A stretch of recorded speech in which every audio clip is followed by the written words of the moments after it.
అంటే వరుస పెట్టి సౌజన్య అనగానే లావణ్య, అనురాధ అనగానే రమేష్, స్వాతి, స్వప్న, రమ్య అనగానే స్వప్న, రమేష్ అనగానే రాజేశ్వరి, వెంకారెడ్డి అనగానే సుజాత, నాగబాబు అనగానే నాగశ్రీ, వంశీ అనగానే రాజేష్. ఇలా అసలు చెప్పుకుంటూ పోతే మీ క్లాస్ అందరి పిల్లలు వాళ్ళ సిబ్లింగ్స్. సలీం అనగానే గౌసు, షమీనా, ఎవరిని చూడగానే కావ్య అనగానే క్రాంతి, ఎవరి ముఖం చూసినా ఎమ్మటే వాళ్ళ సిబ్లింగ్స్ గుర్తొస్తున్నారు. అసలు నిజంగా చాలా హ్యాపీ అనిపిస్తుంది. అయితే కొంచెం నాకు చిన్న లోటు అనిపించింది ఏంటంటే మీ బ్యాచ్ 65 మెంబర్స్, 32 గర్ల్స్, 33 బాయ్స్, అంతే 32, 33, 65 మంది. 65 మంది నేను కొంచెం ఒక ఎక్కువనే ఉంటారని ఎక్స్పెక్ట్ చేశాను, అందరు కలుస్తారని. కానీ బాగా దగ్గర ఉన్న వాళ్ళు కూడా రాలేదు. ఎందుకో మరి రోజు నాకు రెగ్యులర్ టచ్లో ఉన్నాడు సిద్ధు ఉండు, రోజు కనపడతాడు.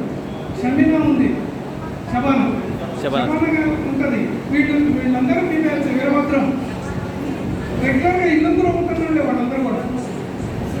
మరి అది వాళ్ళకి వేరే పని ఒత్తిడి నుండి బిజీ షెడ్యూల్ వల్ల రాలేకపోయిందా, లేకపోతే కమ్యూనికేషన్ గ్యాప్ రాకుండా మొత్తం మీద కానీ ఇంకా అనుకున్నాను.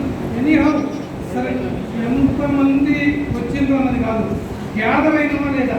23 ఇయర్స్ తర్వాత మీరు ఇవాళ వచ్చి ఇక్కడ గ్యాదర్ కాకుండా చాలా అపూర్వమైన కలయిక.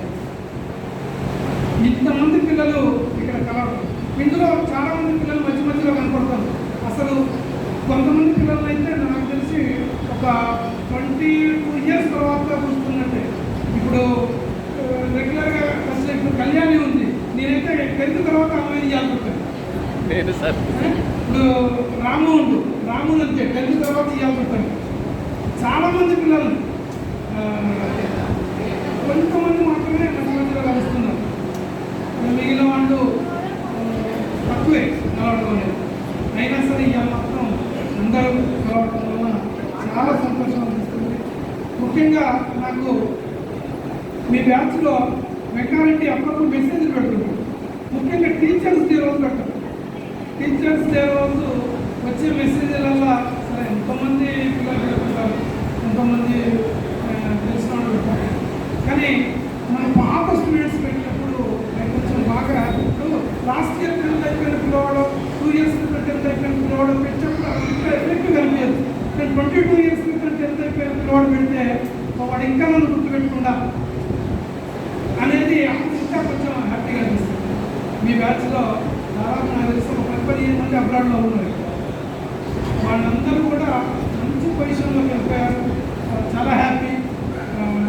అవకాశం మీకు ఎవరైనా టచ్లో ఉంటే వాళ్ళందరికీ ఈ జరిగినటువంటింతా పాస్ ఆన్ చేయండి. వాళ్ళు అక్కడుంటేనే సంతోషిస్తుంటారు. కనుక ఇంకా బంధం అనుబంధం విషయానికి వస్తాము. మీరు 10th క్లాస్ చదువుకుంటున్నటువంటి అనుబంధాలు విద్యార్థులు లేదు సార్. ఇందాక మాట్లాడుతున్నాడు, మనం చదువుకున్నప్పుడు మా పిల్లలు చదువుకుంటున్నప్పుడు లేదు 100%. అది మన ఒక్కళ్ళదే కాదు, మన పిల్లలు కాదు, మన స్కూల్ కాదు, అంతటా మారింది, మనం మారింది. అది కాలానుగుణంగా వచ్చిన మార్పు. మీ అప్పుడు ఉన్నటువంటి టీచర్ స్టూడెంట్ రిలేషన్ లేదు.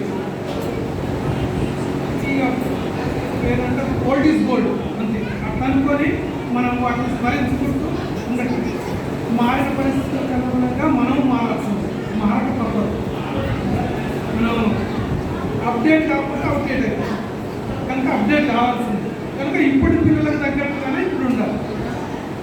ఇప్పుడు పిల్లవాడు ఎంత గొప్ప పొజిషన్లో ఉన్నాయమ్మా, మీ బ్యాచ్ వాళ్ళు, మీకంటే ముందు బ్యాచ్ల వాళ్ళు, మీ దగ్గర ఉన్నటువంటి బ్యాచ్ల వాళ్ళు కనపడంగానే ఒక దాన్ని ఏమంటామంటే ఒక ఆప్యాయత, ఒక భక్తి, భయం అన్నీ ఉంటాయి.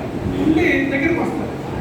4 ఏళ్ళ క్రితం 10th అయిన పిల్లవాడు వాడు చూసుకుంటూ నవ్వుతాడు తప్ప వాడు కనీసం విచ్చేయడు. ఒకవేళ విచ్చేసిన వాడు ఇక్కడ విద్యార్థులు అంతే. నమస్తే సార్ అండు, 2 చేతులు కట్టించడు, ఒక చేయి కట్టించడు, నమస్తే సార్ అండు. అంటే ఇప్పుడున్న పిల్లలకి అదే వాళ్ళకి వాళ్ళు చూస్తుంది అదే, వాళ్ళు నేర్చుకుంటుంది అదే. కానీ ఒక్కటి ఏంటంటే అమ్మ, మన పిల్లలకైతే సంస్కారం నేర్పాలి. మీరు కూడా మీరేది నేర్చుకుంటారో అది మీ పిల్లలకు నేర్పండి. సంస్కారం నేర్చుకోవడం తప్పైతే కాదు. దాంట్లో మనం ఈ అటువంటి వాటికి అప్డేట్ కావాల్సిన అవసరం అయితే లేదు. మీరందరూ ఇక్కడ గ్యాదరింగ్ సంతోషం. చాలా టైం అయిపోయింది కాబట్టి ఎంతో మాట్లాడాలని ఉంది కానీ టైం పర్మిట్ చేయట్లేదు. Okay, thank you to one and all.